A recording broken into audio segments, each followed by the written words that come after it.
앞으로 이렇게 트럼프 당선인이 전통에너지를 막 밀고 있으면 다시 또 석유와 가스의 시대가 될까요?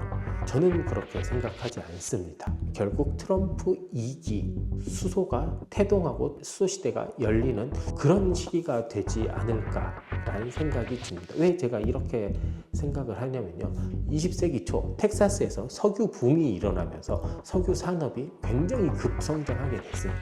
이게 21세기에는요 석유 붐이 수소 붐으로 이어질 수 있다라고 이야기를 합니다. 안녕하십니까, 주식초등학교 구독자 여러분, 머니투데이 방송 뉴욕 특파원 염현석 기자입니다. 오늘은 구독자분들이 제일 좋아하는 아이템 중에 하나인 수소에 대한 이야기를 계속 한번 해보려고 합니다. 아무래도 트럼프 2기가 시작되면서 여러 가지 많은 변화가 예상이 되고 있습니다. 그 중에서도 가장 크게 변화가 예상되는 부분이 바로 에너지 분야입니다. 원래는 이게 청정에너지가 계속 꾸준히 넘어올 것으로 예상이 됐었는데, 트럼프 2기가 출범하면서 이런 청정에너지에 대한 수요가 급감할 수도 있다. 그리고 나아가서 2차전지, 수소든 이런 거가 전부 다 망할 수도 있다. 이런 내용들이 좀 나오고 있는데요. 특히 그 수소 분야에 대해서 좀 어떻게 변화가 예상되는지 그 부분에 대해서 한번 짚고 넘어보고자 합니다. 먼저 트럼프 2기의 에너지 정책의 핵심을 한번 짚어보도록 하겠습니다. 트럼프 당선인은 미국산 화석연료 생산을 늘리겠다라고 후보 시절부터 공약을 굉장히 많이 했습니다. 트럼프 당선인은 북극 지역의 석유 시추를 개방하고 싶어 합니다. 그리고 이렇게 많은 석유 생산을 통해서 에너지 비용을 낮추겠다라고 이렇게 주장을 하고 있습니다. 하지만 대부분의 전문가들은 조금 회의적인 입장입니다. 사실 트럼프 당선인은 지난 10월 18일 디트로이트 뉴스에서 이런 얘기를 했습니다. 계속 우리는 시추를 통해서 석유를 개발하겠다라는 말을 마치 후렴구처럼 달고 산 겁니다. 그러면서 했던 말이, 자기가 취임을 하면 12개월 안에 에너지 가격을 절반으로 낮추겠다, 이런 얘기를 했습니다. 그리고 우리는 엄청난 부를 또 가지고 있고 그것들은 바로 우리 발 밑에 있다, 이렇게 얘기를 하는 겁니다. 바로 미국이 어마무시하게 이런 석유, 천연가스를 많이 가지고 있다라는 이야기를 이렇게 한 겁니다. 이러면서 이런 석유 같은 거를 액체 금이라고 표현을 하면서 자기가 당선이 되면 에너지 비용을 반드시 낮출 것이라고 10월 16일 폭스뉴스의 타운홀 미팅에서 경제 활성화 계획에 대한 답을 이렇게 했습니다. 그러면 미국은 정말 원유 생산량을 계속해서 늘릴 여력이 있는지 한번 보도록 하겠습니다. 자, 현재 이 표를 보시면 알겠지만요, 미국의 원유 생산량은요 사상 최대치를 기록하고 있습니다. 미국 에너지청 자료입니다. 2023년 미국의 하루 평균 원유 생산량은요 1290만 배럴 이상입니다. 이게 코로나19 이전 가장 최고 기록이 1230만 배럴입니다. 이거보다 훨씬 높은 겁니다. 그리고 또 현재 미국 에너지 정보청 같은 경우에 올해 하루 평균 1320만 배럴 정도를 생산할 걸로 지금 예상하고 있습니다. 바이든 대통령이 인플레이션 해결을 위해 미국 내 시추업체들이나 정유사한테 생산량을 좀 해달라고 부탁도 했었고, 그 여파로 또 이렇게 계속 올라가면서 올해 같은 경우에 정말 사상 최대치를 기록하고 있는 겁니다. 그러면 여기에서 더 생산량을 늘리려면 생산을 하고 있지 않은 새로운 시추를 해야 되고요. 그러려면 굉장히 많은 탐사와 정밀 또 작업이 또 필요한 거죠. 그러면 미국은 더 추가로 생산할 여력이 또 있는지 그것도 한번 또 살펴보도록 하겠습니다. 자, 미국의 브루킹스 연구소라는 곳에서 올해 8월 연구 자료를 하나 냈습니다. 바로 미국의 석유 천연가스 매장량을 조사한 결과인데요. 미국의 석유 매장량은 기준에 따라 다를 수 있지만 평균적으로 전 세계 9위에서 11위 사이라고 했습니다. 그리고 미국의 천연가스 매장량도요, 세계 4위에서 5위 정도 갈 거라고 했습니다. 그러면서 브루킹스 연구소의 이 보고서의 결과는 딱 하나였습니다. 더 많은 석유를 시추할 가능성이 매우 낮다. 이유는 물론 지금 미국이 가지고 있는 석유나 가스에 대한 여력이 계속해서 있는 건 사실입니다. 하지만 석유나 천연가스 같은 경우는요, 대통령의 의지에 따라 생산량을 늘릴 수 있는 재화가 아닙니다. 바로 세계 시장의 수요, 그리고 그 수요에 따른 그 업체들의 이익, 이런 것들이 전부 다 맞아 떨어져서 여기에 관해서 기업들이 생산을 더 늘려야 되겠다, 하지 않아야 되겠다라고 조정을 하게 되는 겁니다. 이게 석유나 가스 같은 경우 이미 글로벌 재화이기 때문에요, 한 나라에서 좌지우지하기 굉장히 힘듭니다. 물론 오펙 같은 이런 석유 연합체에서 조직적으로 다 내리겠다, 생산량을 줄이겠다, 늘리겠다 하면 국제 원유 가격이 들썩들썩하겠죠. 하지만 이게 절반 이하로, 절반 이상으로 이렇게 급격하게 1년 내에 팍팍 떨어지고 올라가기는 매우 쉽지 않습니다. 2016년에 우리가 배럴당 $20 미만으로 떨어졌을 때는 어떻게 됐나요? 이때는 글로벌하게 과잉 생산 경쟁이 나타나면서 쭉쭉 떨어졌고요.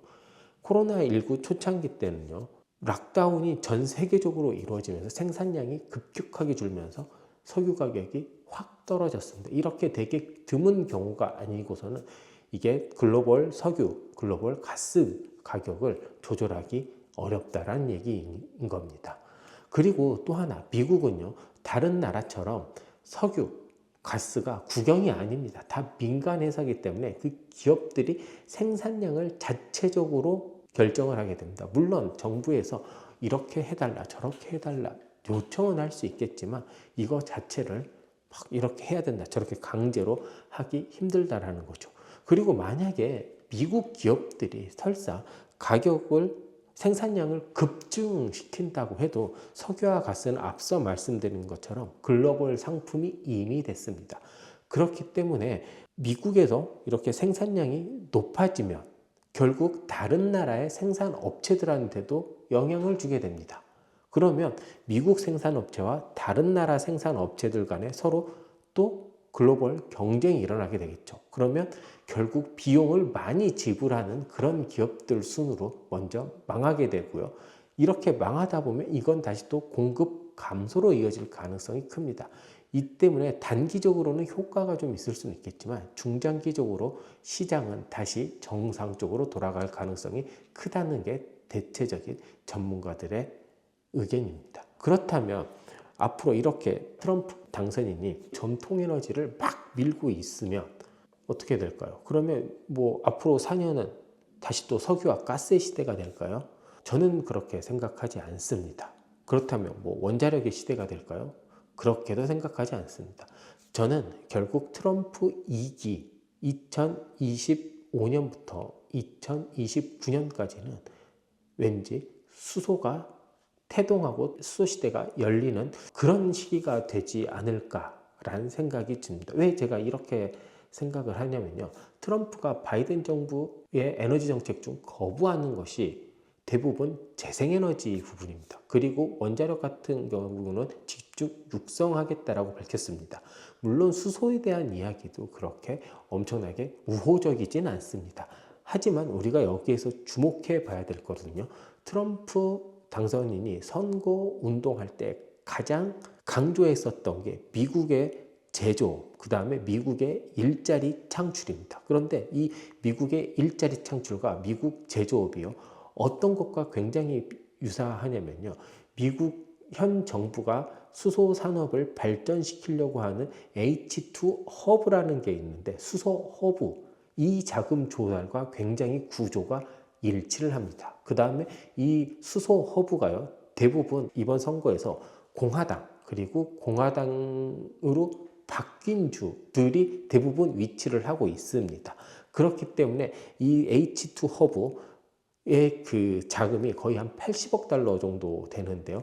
이 펀딩을 이 해당 주들에서 굉장히 많이 이용하기를 원하겠죠. 그렇기 때문에 이거를 함부로 없애기가 조금 힘들다라는 게 현지 수소 전문가들의 예측입니다. 이 법안이 어디에 있냐면요, 이게 인플레이션 감축법, 그러니까 IRA의 45V라는 청정수소 생산 세액 공제의 부분인데, 이게 그래서 유지될 가능성이 굉장히 크다 된다라는 이야기를 하고 있습니다. 그럼 먼저 잠깐 수소 허브가 무엇인지 한번 보면요. 수소 허브는 수소 생산자, 사용자, 그리고 이들 간의 연결, 인프라를 하나로 묶어준 지역 네트워크를 합니다. 2023년에 연방정부가요, 수소 허브 프로그램을 만들고 80억 달러를 조성을 해서 지원한다라는 계획을 세웠습니다. 총 7개인데요. 오하이오, 워스트버지니아, 펜실베니아 이렇게 묶여있는 이런 허브가 하나 있고, 또 캘리포니아 쪽이 있고 텍사스 쪽이 있습니다. 그 다음에 미네소타, 노스다코타 쪽이 하나가 있고요. 펜실베니아, 델라웨이, 뉴저지 중앙 쪽이 하나 있고, 일리노이, 인디애나, 미시간 중서부 허브가 있습니다. 그리고 워싱턴, 오레곤 이쪽에 있는 북태평양, 북서부 허브가 또 있습니다. 여기서 보면 지도로 표시하면 이렇게 7개의 지역이 됩니다. 자, 여기에서 한번 봐볼까요? 이번에 대선에서 공화당과 민주당이 우세한 지역을 나타낸 표입니다. 자, 여기에서 보시면 물론 캘리포니아는 파란색이지만 다른 것들은 은근히 또 겹쳐 있는 걸 또 볼 수가 있습니다. 그러면 이렇게 여러 지도들 중에 우리가 좀 눈여겨봐야 될 부분은 또 어디가 있을까요? 제 생각에는요, 이게 수소 사업이라든지 이런 거를 보려면 우리가 바로 텍사스를 확인해야 된다라고 생각을 합니다. 텍사스가 어떤 곳입니까? 현대 석유와 가스 산업의 발생지입니다. 1901년에 이 텍사스의 스핀들톱이라는 지역이 있습니다. 이 지역에서 시추가 성공이 되면서 소위 말하는 현재 대석유의 시대가 열리게 됐습니다. 그리고 이 발견을 토대로 진짜 지금 거대 석유 회사죠. 텍사코라든지 모빌, 걸포일 이런 거대 석유 회사들도 탄생을 했습니다. 그리고 현재 텍사스는요, 미국 안에서 만들어 쓰는 수소 생산이 제일 많은 곳 중에 하나입니다. 그리고 텍사스에는요, 이미 1600마일에 이르는 수소 파이프라인 네트워크도 보유하고 있습니다. 한마디로 이런 석유 회사가 밀집되어 있는 텍사스에 수소 회사들도 굉장히 많다라는 겁니다. 그리고 이 수소 사업을 하는 곳들이요, 대부분 석유 회사들이 그대로 수소 사업에 이어지고 있습니다. 그리고 또 텍사스가 또 중요한 게 뭐냐면 이렇게 잘 만들 수 있고 잘 연결해 줄 수 있고 잘 이동시킬 수 있는 거잖아요. 근데 여기는 또 수요도 많은 곳입니다. 현재 텍사스가요, 삼성전자 반도체 공장을 비롯해서 많은 공장 유치를 하고 있습니다. 그러면서 많은 인구가 텍사스로 현재 몰리는 상황이고요. 현재 텍사스가 가장 많이 발전하고 소득이 가장 높아지는 주 중에 하나로 꼽혀지고 있습니다. 그런데 많은 제조업 공장들이 여기에 들어가게 되면 어떤 일이 있을까요? 현재 트럼프 당선인이 좋든 싫든 글로벌 트렌드는 청정, 기후 위기에 맞춰져 있습니다. 그렇기 때문에 알리백이라든지요, CFE라든지 이런 무탄소 에너지원의 중요성은 글로벌하게 전혀 떨어지지 않고 있습니다. 자, 미국이 대통령이 신경을 쓰지 않는다라고 해도 미국에서만 팔 거 아니잖아요. 우리가 수출도 해야 되고 전부 다 하려면 청정 에너지를 쓸 수밖에 없습니다. 자, 그렇다면 그 청정 에너지를 쓰려면 재생에너지를 사용을 하든 아니면 어찌됐건 무탄소 에너지를 써야 되는데 지금 당장 쓸 수 있는 게 바로 수소고, 텍사스는 그 수소를 굉장히 잘 할 수 있는 곳입니다. 사실 수소를 잘 만들 수 있는 여건이 있는 곳도 텍사스가 굉장히 좋습니다. 텍사스에서 현대 석유, 가스 산업의 발생지라고 했잖아요. 천연가스도 굉장히 많습니다. 그렇기 때문에 천연가스를 이용해서 만드는 블루수소도 굉장히 많고요. 텍사스에 가면 이미 폐광구들이 있는데요. 그 폐광구들을 이용한 CCS, CCUS 사업도 굉장히 잘 활발하게 이루어지고 있는 상황입니다. 그리고 더욱더 중요한 문제는 이런 텍사스의 수소 사업, CCS 사업을요, 많은 석유 기업들이 뛰어들고 하고 있다는 겁니다. 그렇다면 우리가 이번 트럼프 당선인이 대통령이 되기까지 많은 일들이 있고 많은 후원들이 있었을 텐데 미국 선거는 거의 금전 선거라고도 하잖아요. 그렇기 때문에 후원금을 많이 내는 쪽에 입김이 셀 수밖에 없습니다. 그렇기 때문에 대선이 끝나자마자 1억 8천만 달러나 후원하겠다고 약속한 머스크의 테슬라가 급등을 한 거 아니겠습니까? 그렇다면 우리 석유 기업들은 얼마나 했을까요? 이게 지금 나와 있는 그 자료를 보면 석유 기업들이요, 트럼프 당선인에게 후원한 금액이 1억 6천만 달러입니다. 머스크는 단일로 1억 8천만 달러 굉장히 많은데 석유 기업들 역시 1억 6천만 달러나 후원을 했습니다. 특히 이런 대기업들, 그리고 텍사스를 중심으로 하는 이런 대기업들이 많이 있는데요. 이런 대기업들, 뭐 쉐브론, 엑선모빌 이런 회사들과 텍사스의 셰일 석유 업체들이 다 합치어진 후원 금액이 1억 6천만 달러라고 합니다. 그리고 텍사스의 수소 사업 중에 가장 열심히 하고 있는 곳이 바로 이 쉐브론과 엑선모빌이 있고요. 쉐브론은요, 텍사스에서 저탄소수, 그러니까 그린 수소를 생산하고 싶어 하고 암모니아를 또 만들고 싶어 해서 수출이나 공급을 하고 싶어 합니다. 엑선모빌 역시 수소 생산도 있는데 수소 생산과 함께 수소 파이프라인을 구축을 하고 자동차용 수소 주유소까지 엑선모빌은 더 만들고 싶어 합니다. 그러면 이 대거대 이런 석유 회사들이 이렇게 수소의 생산과 운반을 하고 싶어 하면 어떻게 될까요? 하게 해줘야 될 거 아니에요. 돈도 많이 냈고, 그리고 이게 뭐 나쁜 것도 아니고, 그리고 이런 석유 회사들도 이제 석유의 사용 연한이 계속 줄고 있기 때문에 새로운 사업 구조 변동을 해야 되는데, 그 변동의 주요 타겟이 석유 사업과 굉장히 사업적 비즈니스가 유사한 수소로 또 전환이 되고 있는 겁니다. 그렇게 해서 이렇게 걸프만 이렇게 텍사스 안에 있는 회사들이 연간 총 180만 미터톤 정도의 수소를 생산하는 게 목표라고 합니다. 하지만 최근에는 지금은 이렇게 한 목표량의 80%를 천연가스를 이용해서 만든다고 합니다. 그리고 여기서 보면요, 보통 수소를 생산하는데 미국에서 현재 그 물에서, 그러니까 수전에 전기를 통해서 물을 수전을 해서 수소를 만들면요, 4에서 6달러 정도의 비용이 든다고 합니다. 그리고 이제 천연가스를 수소로 하면 대개 2에서 4달러 정도라고 합니다. 이것들이 규모가 되고요, 기술이 발달이 되면 두 유형 모두 킬로그램당 1달러 정도까지 낮아질 수 있다는 게 현재 목표입니다. 여기 보시면 제가 또 표 하나를 준비했는데, 여기 표를 보면 석유가스 회사가 그 트럼프 전 대통령에게 얼마나 이렇게 기부를 했는지 나타내는 표입니다. 그리고 텍사스가 수소로 또 중요한 이유가 한 가지가 더 있습니다. 어떤 게 있을까요? 바로 우리가 흔히 말하는 이제 백색 수소라는 게 있습니다. 백색 수소가 뭐냐면요, 수소는 참 색깔이 많은데 백색 수소라고 수소가 하나 더 있어요. 바로 이제 내추럴 H2라고 해서 이제 천연 수소라고 합니다. 그러니까 땅 속의 수소 형태로 그대로 저장되어 있는 겁니다. 많은 미국 지질학자들이요, 휴스턴을 중심으로 만약에 세계 에너지의 격변이 일어나면 휴스턴을 중심으로 일어날 가능성이 굉장히 크다라고 생각을 하고 있습니다. 왜냐하면 여기에 엄청난 양의 천연 수소가 포함될 가능성이 있다라고 생각을 하고 있거든요. 그러면서 현재 많이 조사가 이루어지고 있습니다. 그렇기 때문에 어떤 얘기가 나오냐면 20세기 초 텍사스에서 석유 붐이 일어나면서 석유 산업이 굉장히 급성장하게 됐습니다. 이게 21세기에는요, 석유 붐이 수소 붐으로 이어질 수 있다라고 이야기를 합니다.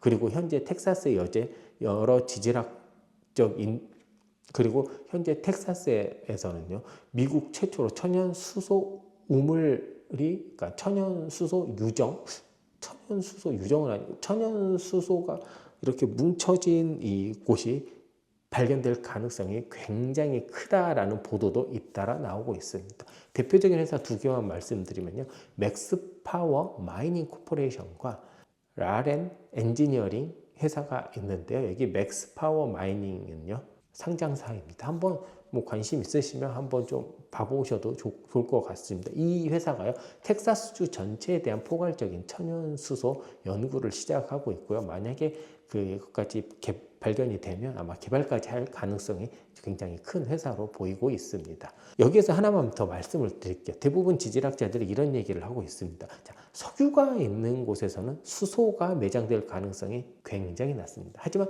천연가스가 있는 곳 중에 특히 압력이 비정상적으로 높다거나 성분이 조금 애매한 곳, 그런 곳에 수소가 있을 수도 있다라는 얘기를 합니다. 물론 석유, 천연가스 없는 곳에 수소가 있을 수도 있고요. 그래서 이 천연 수소가 만약에 우리가 더 많아진다라고 하면 이런 석유나 천연가스가 나오지 않은 이런 지질 구조, 그러니까 이게 친탄소적인 지질학이 친수소적으로 바뀔 가능성이 굉장히 큰 게 이런 백색 수소라고도 또 이야기를 하고 있습니다. 아무튼 이런 텍사스는 전통적인 공화당의 표밭이고 이번에도 트럼프 당선인이 대통령으로 당선될 때 굉장히 중요한 주 중에 하나였습니다. 그리고 이 텍사스의 목소리를 트럼프 당선인은 절대 무시하기 좀 굉장히 힘들 겁니다. 자기의 우호적인 세력, 그 다음에 이제 돈줄들이 많이 있기 때문인데요. 뭐 이런 저런 것들을 다 합쳐보면 아마 트럼프 2기 때 수소 시대가 활짝 열리는 그 시작이 되지 않을까라는 생각도 한번 가져봅니다. 지금까지 들어주셔서 정말 감사합니다.